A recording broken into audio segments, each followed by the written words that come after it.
చెప్పండి ఆశా గారు, కూటమి ఏం చేసింది ఈ 12 నెలల కాలంలో అంటే మీరేం చెప్తారు? కూటమి ప్రభుత్వం ఏం చేసింది అనేది మీడియా మిత్రులకు కూడా తెలుసు. కూటమి ప్రభుత్వం వచ్చి 13 నెలలు. 13 నెలల నుంచి ఇవాళ రాష్ట్ర హోంమంత్రి ఏం చేసింది అంటున్నారు. చెప్పే వాళ్ళకు నేను ఒక మాట చెప్తున్నాను. ఆనాడు రాష్ట్ర హోంమంత్రి కూడా ఒక మహిళే. ఎక్కడైనా ఆ హోంమంత్రి అనేది మహిళ కనబడిందా? హోంమంత్రి అనేది ఎక్కడైనా అత్యాచారాలు, మానభంగాలు, ఆనాడు గవర్నమెంట్ హాస్పిటల్లో ఒక ఇక్లాంగ్ అమ్మాయికి 3 రోజులు బంధించేసి అత్యాచారం చేస్తుంటే కనీసము రాష్ట్ర హోంమంత్రి ఆనాడు ఏమైనా ఖండించారా? ఆనాడు ఉన్న సీఎం సైకో జగన్మోహన్ రెడ్డి ఖండించాడా? అప్పుడు సంగతి వద్దు, ఇప్పుడు ఈ 12 నెలల కాలంలో మీరేం చేశారు అనేది అడిగితే ఏం చెప్తున్నాను సార్. 12 నెలల్లో ఈ 12 నెలల్లో పూర్తిగా అయిపోయి 13 నెలలు. ఇవాళ మా రాష్ట్ర హోంమంత్రి వర్యులు వంగలపూడి అనిత గారు నిజంగా ఒక హ్యాండ్స్ ఆఫ్. ఎందుకంటే ఒక మహిళగా ఆమె ఒక ఎమ్మెల్యేగా చూసుకుంటా ఒక మినిస్టర్ హోదా ఇస్తే ఒక హోంమంత్రి పదవికి న్యాయం చేస్తుందో లేదో ప్రజలు చెప్తారు. ఆమె గురించి చిన్న చీమ చిటుకమంటే నైటు అర్ధరాత్రి 2ంటికి కూడా ఆమె వెళ్ళిపోతుంది. వాళ్ళ దగ్గర ఏం జరిగింది ఏంటనేది వాట్ అసలు కనుక్కుంటారు అనేది. ఇవాళ లా అండ్ ఆర్డర్ అనేది ఎంత కరెక్ట్గా పనిచేస్తున్నారు అనేది ఇప్పుడు చూసాం. లా అండ్ ఆర్డర్ అనేది ఎప్పుడు పనిచేసిద్ది. ఆనాడు సైకో ప్రభుత్వంలో వాళ్ళకి బానిసల్లాగా వాళ్ళ ఇళ్ళ దగ్గర పర్దాలు కట్టుకుని వెళ్ళేటప్పుడు వాళ్ళకి యూజ్ చేసుకున్నారు. మేము అట్లాంటి వాళ్ళం కాదు. నారా చంద్రబాబు నాయుడు గారు ఏ ఎంప్లాయీస్కి ఆ ఉద్యోగమే చేపిస్తారు. ఇవాళ రాష్ట్ర హోంమంత్రి వర్యులు ఎక్కడ ఏం జరిగితే రాలేదు. చిన్నపిల్ల చనిపోతే అక్కడ హోంమంత్రి ఉంది. ఒక మా అమ్మ దేనికో ఏదో చిన్న పెన్షన్ రాకుండా ఆమె పెన్షన్కి నుంచిందని ఆమె చనిపోతే వాళ్ళ ఇంటికాడ వాలిపోయారు. ఇవాళ ఎక్కడన్నా భార్యాభర్త కొట్టుకుని కోడలికి ఏమన్నా 498 కేసులో ఇరికిచ్చేసి ఆ అమ్మాయికి ఏదన్నా చిన్న బాధ వచ్చిందంటే అక్కడ వాలిపోతున్నారు హోంమంత్రి వారు.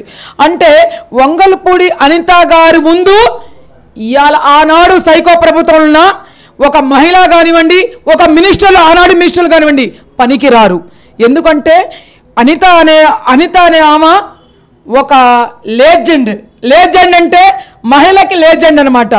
ఆమె 3 పీజీలు చేసిన అనిత చదువుకున్న ఉన్నత స్థాయి ఒక దళిత బిడ్డ చదువుకొని ఉన్నత స్థాయిలో ఒక టీచర్ హోదాలో ఉండి బిడ్డల్ని చదివించుకుంటా ఈనాడు ఒక హోంమంత్రి పదవి అంటే ఎవరికి ఇస్తే బాగుంటుంది అనేది చంద్రబాబు నాయుడు గారు ఏమన్నా తక్కువ అంచనా వేశారా?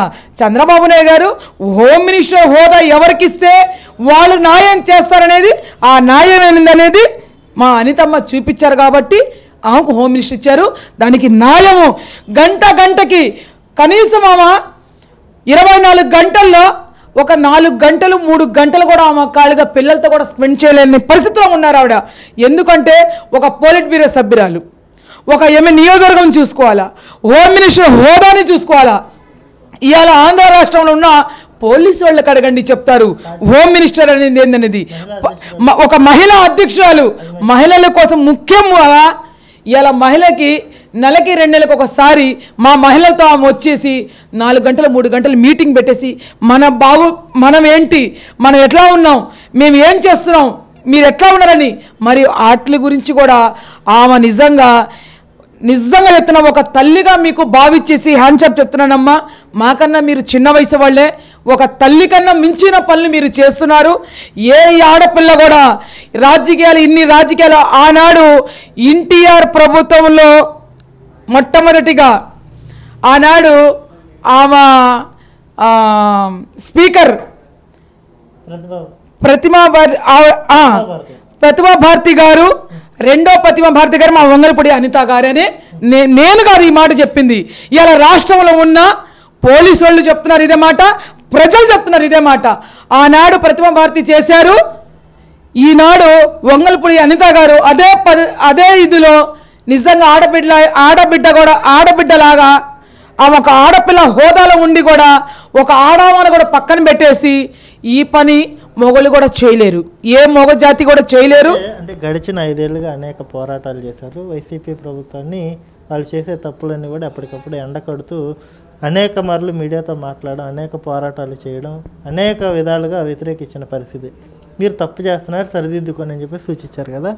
అంటే ఆమెతో జర్నీ గురించి చెప్పాలన్నా, అసలు ఆమె ఎదిగిన విధానంగా ఉన్న ఆమె దగ్గర నేర్చుకోవాల్సిన విషయాలు ఏమైనా ఉన్నాయా అంటే మీరేం చెప్తారు?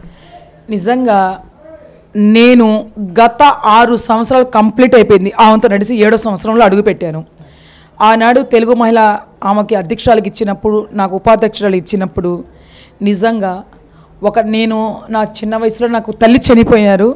ఆ తల్లి ఏంటనేది నేను మా అనితమ్మ దగ్గరే చూశాను. బిడ్డలకి ఏ రకంగా కండిషన్లు ఏ రకంగా నడిపించాలా, బిడ్డలకి ఎట్లా వాళ్ళకి నేర్పించాలా అనేది నిజంగా మా అనితమ్మ దగ్గరే ఉంది. ఆమె దగ్గర ఉన్నది ఏంటంటే, ఎవరైనా బాధలో ఆడబిడ్డ బాధపడుతుందంటే ఆమె తట్టుకోలేదు. ఎవరన్నా కొంచెం ఆమెకి చిన్న చూపు చూశారంటే ఆమె సహించుకోలేదు. ఎందుకంటే ఆమె పెంచిన ఆ తల్లిదండ్రి, నిజంగా అనిత గారి తల్లిదండ్రికి నిజంగా చేతులెత్తి దండం పెడుతున్నాను. ఎందుకంటే జన్మిచ్చిన తల్లిదండ్రులు బిడ్డల్ని ఏ రకంగా సాకేదనేది ఆ తల్లిదండ్రికి తెలిసింది. అట్లా ఆ బిడ్డకు అట్లా సాకారు కాబట్టి, అట్లా చూశారు కాబట్టి ఆ బిడ్డ ఉన్నత స్థాయిలో చదువుకొని ఈరోజు ఒక అధ్యక్షురాలుగా ఉండి 5 సంవత్సరాల నుంచి 6వ సంవత్సరం 6 సంవత్సరాల నుంచి 120 మంది మహిళలు, అంటే ఓన్లీ స్టేట్ పార్టీ బాడీ, తర్వాత జిల్లాలో ఉన్న మహిళలు, ఇంతమంది మహిళలకి 25 జిల్లాలు రాష్ట్ర మహిళలు, ఈ కమిటీలందరికీ కూడా ఆమె ఇంత నడిపిస్తుందంటే నిజంగా అనితమ్మ నీకు హ్యాండ్స్ ఆఫ్. ఎందుకంటే పిల్ల కొంతసేపు బయటికి వెళ్తే ఆ తల్లి అంటది, అబ్బా ఇది పెద్ద ఇసుకిస్తుందమ్మా, తలకాయ నొప్పి చేస్తుందమ్మా అని అంటారు.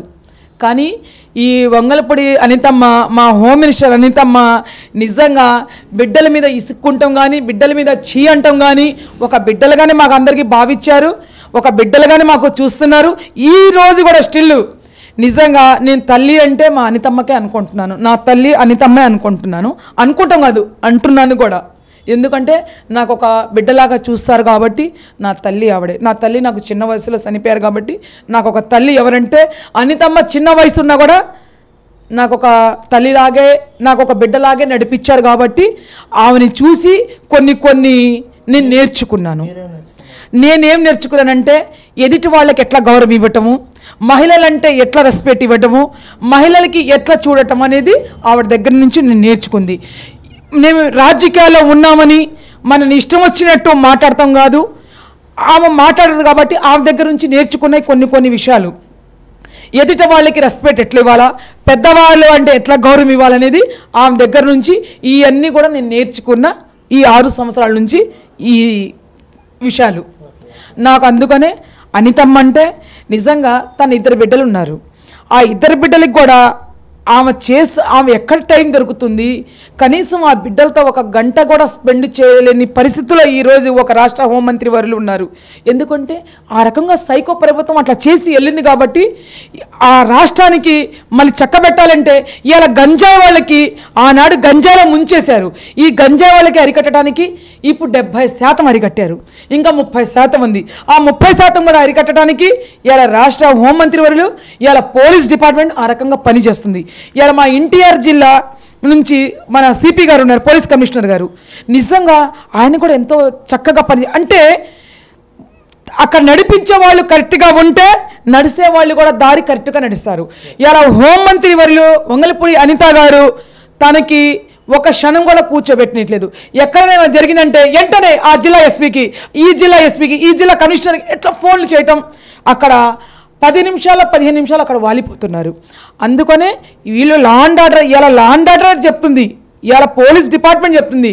నిజంగా మేము ఇన్ని సంవత్సరాల నుంచి చాలామంది హోంమంత్రులకు చూసాము, ఇట్లాంటి హోంమంత్రికి మేము చూస్తున్నామంటే ప్రతిమా భారతి తర్వాత ఇవాళ వంగలపూడి అనిత గారికి మేము చూస్తున్నామని వాళ్ళ నోట్ల నుంచి చెప్పిన మాట నేను మీకు చెప్తున్నాను. ఫైనల్గా ఏం చెప్తారు అంటే, కూటమి వచ్చినాక నిజంగా వేధింపులు ఎక్కువైనాయి, కావాలని టార్గెట్ చేసి మరీ హెరాస్ చేస్తున్నారు. మొన్నటిదాకా వల్లభనేని వంశీని హెరాస్ చేశారు, ఇప్పుడు కొడాలి నాని లైన్లో ఉన్నాడు, తర్వాత పేర్ని నాని, ఆ తర్వాత అంబటి రాంబాబు, ఆర్కే రోజా. కావాలని కష్టగట్టి వీళ్ళందరినీ కటకటాల్లోకి పంపించడానికి కూటమి పెద్ద కుట్ర చేస్తుందని ఆ వార్తలు కూడా వస్తున్నాయి. ముఖ్యంగా చెప్పాలి అంటే సోషల్ మీడియాలో యాక్టివ్గా ఉన్న వైఎస్ఆర్సీపీ కార్యకర్తలను కూడా వేధించే ప్రయత్నం చేస్తుంది కూటమి ప్రభుత్వం అన్నట్టుగా కూడా వార్తలు అయితే వినిపిస్తున్నాయి కదా. ఇవి మీరు అంగీకరిస్తారా లేదా? మీరు గత సైకో ప్రభుత్వంలో 2019 నుంచి 2024 వరకు మీ మీడియా వాళ్ళ దగ్గర కూడా తీశారు. ఏ రకంగా మాట్లాడారో, వాళ్ళ నోటి నుంచి మంచి మాటలు వచ్చినాయా, వాళ్ళ బూతులు అంటే వాళ్ళ పనితనం అంతా కూడా బూతులతోనే నడిపించారు 5 సంవత్సరాలు. మేము వాళ్ళకి రెడ్ బుక్ ఓపెన్ చేశారు లోకేష్ బాబు, వాళ్ళ కూటమి ప్రభుత్వము కక్ష కట్టేసిన. కక్ష మేమెందుకు కడతాము? ఇవాళ 3500 కోట్లు మద్యపానం దీంట్లో లిక్కర్ శామ్లో ఎవరు బయటపడుతున్నారు? ఇవాళ కోట్లాది రైస్ బియ్యం, కోటా బియ్యము బీద ప్రజలకి చిన్నేది ఆ తొర్రిగాడు వాడు భార్య పేరు మీద పెట్టి ఎంత ఇది చేశాడు అది మీరు అందరూ. ఆనాడు గుడివాడ గుట్కాగాడు ఎంత అసభ్యంగా మాట్లాడింది అనేది మీరు అందరు చూసింది. ఒక చంద్రబాబు నాయుడు గారి ఫ్యామిలీకే కాదు, న్యాయస్థానానికి కూడా, అంటే జడ్జిలకి కూడా కించపరిచినట్టు మాట్లాడిన ప్రభుత్వం ఆనాడిది. మీరంతా చూసి కక్షగట్టా, ఈ రోజాకి మేము కక్షగట్టి మేము పంపిస్తామా, ఈ అమ్మడి రాంబాబుకి కక్షగట్టి మేము పంపిస్తామా? ఎంతమంది అండి వాళ్ళు మహిళలతో ఎంత చలగాటం ఆడారండి.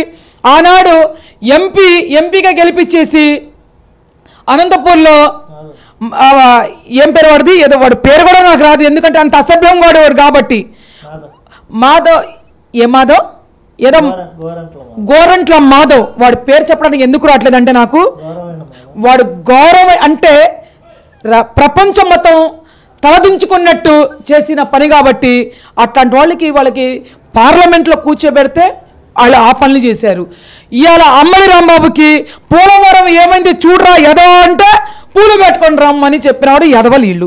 ఆనాడు వీళ్ళు మహిళలతో చలగాటం ఆడింది వీళ్ళు ఆనాడు కార్యకర్తల మీద మాట్లాడితే మా ఇళ్ళ ముందు కూడా పోలీసు వాళ్ళకి ఏదైనా ముందు మాట్లాడటానికి వెళ్తున్నామంటే 10 మంది పోలీసు వాళ్ళకి పెట్టి మాలాంటి కార్యకర్తల మీద కూడా కేసులు గట్టించేసి ఒక మైనారిటీ మహిళ మీద కూడా 32 కేసులు పెట్టి నాకు బెదిరింపు కలిసి ఆనాడు రోజా పిఏ ఒక గవర్నమెంట్ పిఏతో నన్ను బెదిరించేసి నన్ను కొట్టడానికి నీకు చంపేస్తామని బెదిరించిన కాల్స్ నేను ఆ రోజు డీజీపీ గారికి పిన్ డ్రైవ్తో సహా ఇచ్చాను. స్టిల్ ఇప్పుడు కూడా ఉంది. నిన్న కేసుకు వచ్చి ఆయన బతిలాడుతున్నాడు. ఆనాడు పిఏ చేసిన గవర్నమెంట్ పిఏ వాడు రవి ఏదో ఉంది వాడి పిఏ పేరు. వాళ్ళు అట్లా చేశారు. కార్యకర్తలకి చంపడానికి, కార్యకర్తల మీద దాడులు, కార్యకర్తల ఇళ్ల మీద దాడులు, పట్టాభి ఇంటి మీద ఎంత దాడి చేశారండి, మా పార్టీ ఆఫీస్ ముందు ఏ రకంగా దాడి చేశారండి. వాళ్ళు ఆ రకంగా ఆనాడు వాళ్ళు చేసిన పనులు వాళ్ళకి చట్టం తన పని తను చేసుకుంటూ పోయింది. చట్టానికి ఎవరు చుట్టం కాదు. ఎందుకంటే చట్టానికి ఎవరైనా సరే తల వంచాల్సిందే.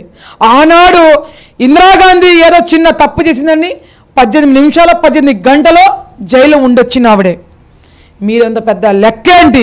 మీరు చేసిన తప్పులు, మీకు బెయిల్ నిజంగా ఆ కోర్టు వారికి కోరుతున్నాను, అమ్మ జడ్జి కూడా నేను దండం పెట్టి చెప్తున్నాను, ఇట్లాంటి వాళ్ళు మీకు వచ్చేసి ఏది పెన్ ఇవ్వండి, పేపర్ ఇవ్వండి, మంచం ఇవ్వండి, మంచి అమ్మాయిని పంపించండి అంటే మీరు ఇట్లాంటి వాటికి ఓకే చేసి బయట నుంచి ఫుడ్ పంపిస్తే వీళ్ళకి భయం అనేది ఏం తెలిసిద్ది? జైలు చిప్ప కూడా తినిపించాలి వీళ్ళకి. జైల్లో ఏ రకంగా ఉంటుందో చిప్ప పట్టుకొని రావాలా.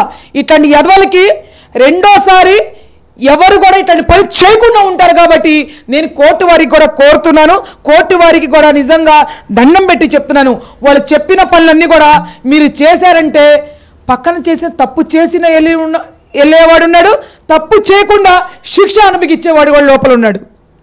వాళ్ళు బాధపడతారు. అంటే డబ్బున్న వాళ్ళకు జైలు, డబ్బు లేని వాళ్ళకు ఒక జైలు అనేది అర్థమైపోతుంది. ఇట్లాంటి పనులు చేయవద్దని నేను హైకోర్టు కాదు కోర్టు వారికి, సుప్రీంకోర్టు వారితో సహా నేను దండం పెట్టి చెప్తున్నాను. వీళ్ళు చెప్పిన మాటకి తలదించేసి వీళ్ళకి పెన్లు పేపర్లు లోపల పంపించబాకండి. కింద పండుకుంటే బీదవారి బాధ ఏంటో తెలిసిద్ది. వాళ్ళు దోమలు కుడితే బీదవారు దోమలు ఎట్లా కుడుతున్నాయి అనేది వాళ్ళకి తెలిసిద్ది. మనం ఈ స్కామ్ చేయబట్టి కాబట్టే ఈ దోమ మనకు కుడుతుంది, మనం కింద పండుకుంటున్నాం అనేది పక్కన వాళ్ళు కూడా చూసి నేర్చుకుంటారు. రెండో వాళ్ళు ఇట్లాంటి జోలికి వెళ్లకుండా ఉంటారు. కాబట్టి నేను మీకు సూచిస్తున్నాను. కూటమి అధికారంలోకి వచ్చినాక కార్యకర్తలను పూర్తిగా పక్కన పెట్టేశారు, తగు ప్రాధాన్యత ఇవ్వట్లేదు. కేవలం పార్టీ పిలుపునిచ్చిన కార్యక్రమాల టైంలో పిలిపిస్తున్నారు తప్పితే మిగతా టైంలో అంత కార్యకర్తలకు ప్రాధాన్యత ఇవ్వలేకపోతున్నారు. గెలిచిన ఎమ్మెల్యేలకు కానివ్వండి, ఎంపీలకు కానివ్వండి కొమ్ములు వచ్చేసినాయి, కార్యకర్తలతో పని లేదు, భారీ మెజారిటీ ఇచ్చేశారు అన్న టాక్ కూడా కార్యకర్తల నుంచి వస్తుంది కదా, దీనికి సమాధానం? అట్లాంటిది అయితే ఏమీ లేదు. సో బట్ ఎక్కడైనా అట్లాంటిది ఏమి లేదు. ఎక్కడైనా 1, 2 ఎక్కడైనా జరిగింది అని మీరు చెప్తే నేను చెప్పాలిగా, నేను ఒక కార్యకర్తనిగా ఒప్పుకోండి. నేను ఒక కార్యకర్తనిగా ఉంది అంటే ఆ బాధ నాకు కూడా వచ్చింది. నేను అట్లాంటి లేదు కాబట్టి చెప్తున్నాను. ఇప్పుడు మాకు కేసరి చిన్ని గారు ఉన్నారు, మా చిన్నయ్య, నిజంగా కార్యకర్తల్ని చూడాలంటే మా చిన్నయ్య, మా బోండమ్మ గారు ఉన్నారు, గద్దేరామ్మన్ గారు ఉన్నారు, బోడే అంటే మన ఎమ్మెల్యేలంతా కూడా ఎక్కడన్నా ఏదో ఒక ఊర్లో చిన్న చిటిక కార్యకర్త కొంచెం అసంతృప్తిగా ఉన్నా కూడా దాని గురించి వెంటనే లోకేష్ బాబు గారు, మా యువ నాయకుడు నారా లోకేష్ గారు స్పందిస్తున్నారు. వెంటనే వాళ్ళకి బుజ్జగిస్తున్నారు. బుజ్జగియటం అంటే ఏంటి? కార్యకర్తలే నాకు ముందు కావాలి అంటున్నారు. నారా చంద్రబాబు నాయుడు గారు చెప్పే మాట కూడా అదే, కార్యకర్తలకి ఎవరు కూడా చిన్న చూపు చూశారంటే వాళ్ళకి రెండోసారి నేను సీట్ ఇవ్వను అంటున్నారు. కార్యకర్తలు అనేది అంటే ఒకరికి ముందు రావచ్చు పోస్టు, వాళ్ళకి వెనక రావచ్చు. దాని గురించే కాదు, మేము కూడా చిన్న చిన్న విషయాలు ఏదైనా ఉంటే లోకేష్ బాబుకి చెప్పడం జరిగింది. అట్లానే మా అనితమ్మకి రాష్ట్ర అధ్యక్షురాలు, మహిళా అధ్యక్షురాలు ప్లస్ ఇప్పుడు ఒక రాష్ట్ర హోంమంత్రులు కాబట్టి ఆవిడకి కూడా చెప్పాము. ఈ మాట బాబు గారికి కానివ్వండి, యువ నాయకుడు నారా లోకేష్ గారికి చెప్పారు.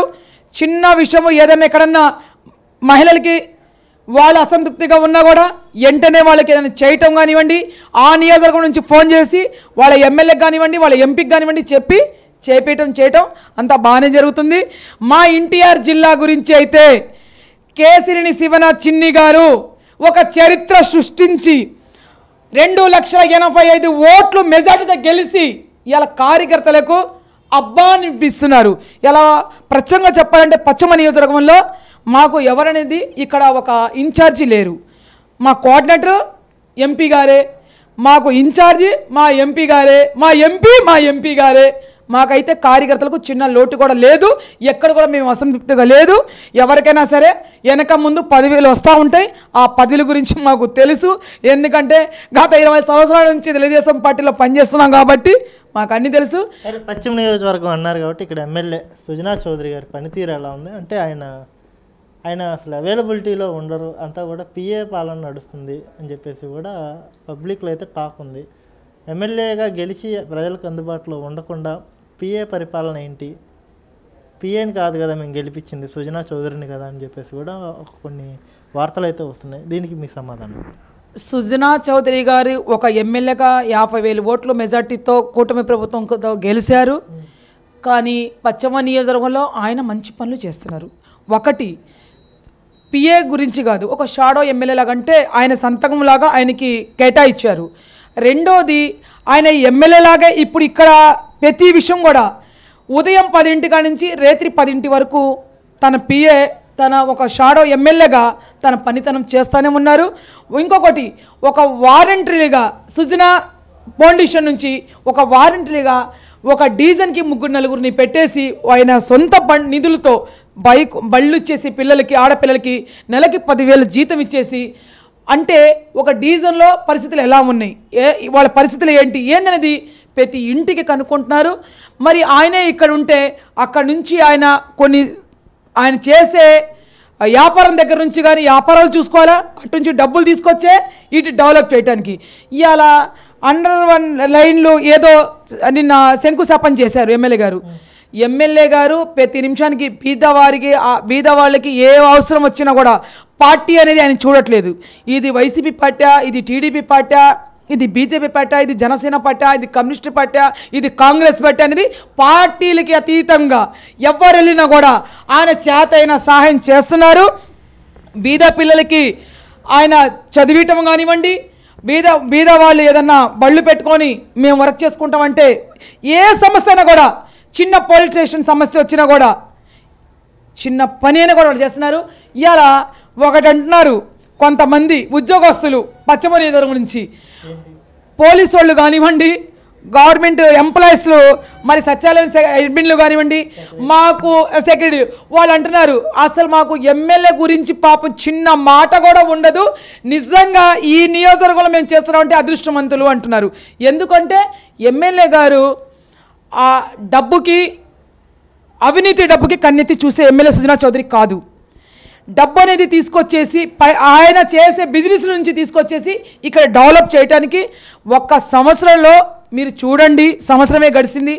ఇంకొక నెక్స్ట్ వచ్చే సంవత్సరానికి పశ్చిమ నియోజకవర్గం అంటే అబ్బా అని అనిపించేలాగా కేసరిని చిన్ని గారు కానివ్వండి, సుజనా చౌదరి గారు కానివ్వండి, వాళ్ళిద్దరు ఇదిలో నాయకత్వంలో ఏ రకంగా మంచి అభివృద్ధి చెందిద్ది అనేది మీరు చూస్తారు కానీ, మీ కళ్ళతో మీరే చూస్తారు కానీ 100% అభివృద్ధి జరగకపోతే నిజంగా నేను రాజకీయాల నుంచి నేను వెళ్ళిపోతాను. మీకు ఇది సవాల్, మీడియా ముందు మీకు సవాల్ చేస్తున్నాను. మళ్ళీ ఇదే మాట నెక్స్ట్ ఇయర్కి మీరు అడగండి నాకు.